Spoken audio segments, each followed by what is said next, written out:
આજે આપણે સદગુરુ મહારાજની નિર્વાણ પ્રથમ તિથિ છે, જે આજે અમારા આંગણે ઉજવાયેલી છે. તો હવે સદગુરુ મહારાજ હારે મારો બનેલો એક નાનો અમથો પ્રસંગ વર્ણવીશ. હવે એક સમયની વાત છે.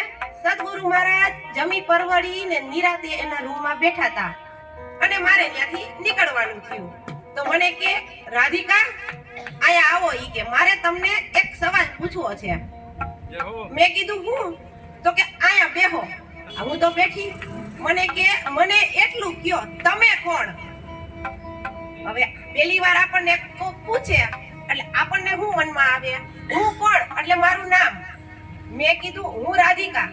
તો કે રાધિકા ઈ તો તમારું નામ, તમારી ઓળખ, તમારામાંથી તમારું નામ કાઢી નાખો.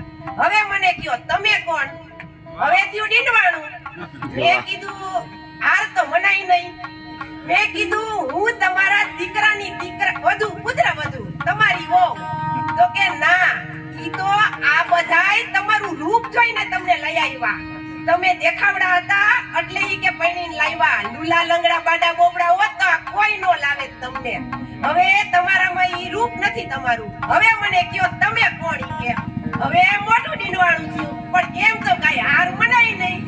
મેં કીધું હું ડોક્ટર. છેલ્લે તો બીજું કાઈ મારી પાસે હતું નહીં જવાબ કહેવાનું. મેં કીધું હું ડોક્ટર. તો કે ના, ઈ તો ઈ કે તમારો ગુણ, તમારામાં રહેલી આવડત, તમારો ગુણ એટલે તમે ડોક્ટર. અને ઈ ધનલક્ષ્મીબેન અને ગોરધનભાઈ ના કરમ જે એને ન્યાક કર્યા અને અમને આયા ફળ્યા. વાહ ભાઈ. ઈ કે હવે ઈ તમારામાંથી તમારો ગુણ, હવે તમારામાંથી તમારો ઈ ગુણ કાઢી નાખો. હાલો ઈ કે હવે તમે મને કયો રાધિકા હવે તમે કોણ? હવે આપણી બોલતી પણ નથી ગુણ, નથી રૂપ, નથી નામ, તો હોય તો હું મારામાં. એટલે મેં હાથ જોડ્યા. મેં કીધું હવે ગુરુ મહારાજ તમે કયો હું કોણ? પછી ગુરુ મહારાજે કીધું કે જે શબ્દ રૂપ સ્પર્શ ગંધ નામ રૂપથી જે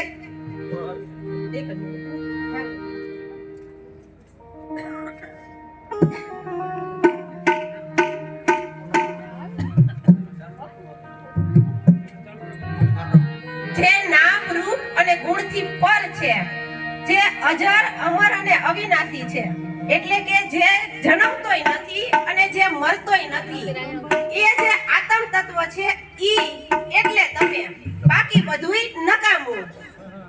એટલે જ કહેવાય છે કે સદગુરુ સાચા સુરમાં, સદગુરુ સાચા સુરમાં જ્યુ તાતે લોહ લુહાર, કસની સે નિર્મળ કિએ તાપ લિયો તત્સાર. એટલે કે સદગુરુ ઈ જ સાચા સુરમાં જેમ લોખંડને તપાવીને એક રૂપ આપે, એમ સદગુરુ આપણને સાપખા મારીને એક આપણને ગુણ આપે છે, એક આપણને આપણે શું છે ને ઈ સમજાવે છે. એટલે જે નામ રૂપથી પર છે, જે અજર અમર અને અવિનાશી છે, એવા આત્મ તત્વનું જ્ઞાન થવું અને એ આત્મ તત્વનું જ્ઞાન કરાવવું એ આપણા ધર્મદાસ ગુરુ મહારાજ. ભગવાન શ્રી કૃષ્ણએ ગીતાના બીજા અધ્યાય સાંખ્ય યોગના 23ના શ્લોકમાં કીધું છે, નૈનમ છંદતિ શસ્ત્રાણી નૈનમ દહતિ પાવકા નક્લેદ યંત્યાપો ન શોષ્યંતિ મારુતાહા. એટલે કે જેને અગ્નિ બાળી નથી શકતો, જેને વાયુ ઉડાડી નથી શકતો, જેને જળ ભીંજવી નથી શકતું અને જેને તાપ દબાવી નથી શકતો, એ આત્મ તત્વ એટલે તમે. અને એ આત્મ તત્વનું જ્યારે તમને જ્ઞાન થાય ને એટલે તમે જીવન મુક્તિના બધા સંબંધમાંથી મુક્ત થઈને એક મોક્ષની દ્રષ્ટિએ વયા જાઓ. ભલે તમે જિંદગીમાં જીવો છો, સુખ દુઃખ આવવાનું, તમે જુવાન છો, ગઈઢા પણ થવાના, પણ આ તમને જાણી લીધું ને પછી નથી તમને સુખનો આનંદ અંદર થવાનો કે નથી દુઃખનો ક્લેશ થવાનો. જુવાન રહેશો તો જુવાની તમે માણશો, પણ તમને ખબર છે કે બુઢાપો આવવાનો છે અને ઈ તૈયારી તમે આ જાણી લીધી હશે ને તો પહેલેથી કરી શકશો. અને બુઢાપો આવશે ને ત્યારે તમે એનો કોઈ દી વસવસો તમને નહીં થાય. ઈ બધું જ્ઞાન આપનાર આપણા ગુરુ મહારાજ એટલે શ્રી ધર્મદાસ મહારાજ. બોલો શ્રી ધર્મદાસ મહારાજની જય.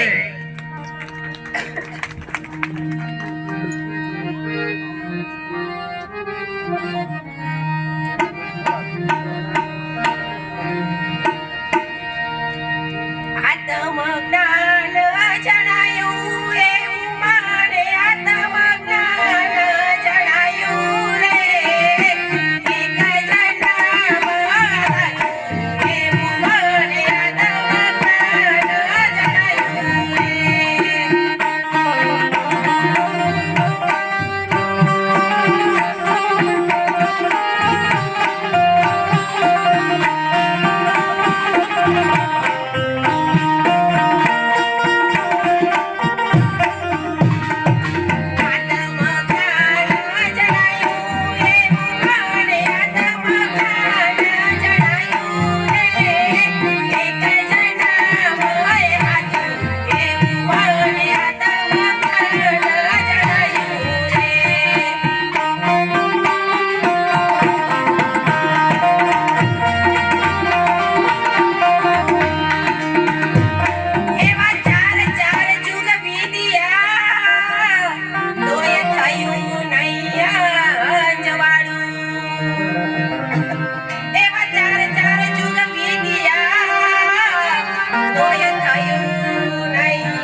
સદગુરુ જ્યારે મળ્યા, એવા ધર્મદાસ ગુરુ મળ્યા, થયું જ્યારે ઘોર યજવાળું, એવું માન્યા આત્મજ્ઞાન જણાયું રે.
અજર અમર અવિનાશી, ઈ તો અજર અમર અવિનાશી, તો એ અણુ અણુ વાસવાયું, એવું મને આત્મજ્ઞાન જણાયું રે.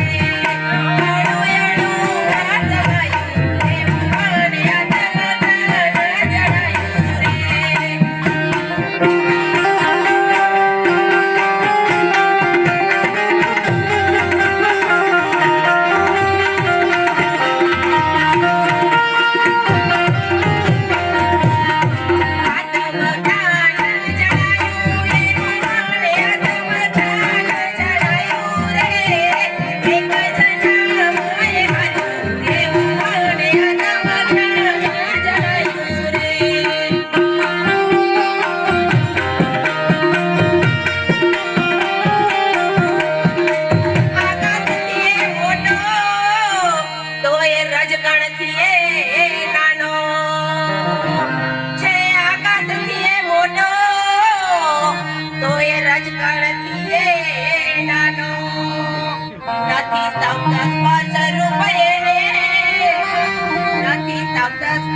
એ બધાય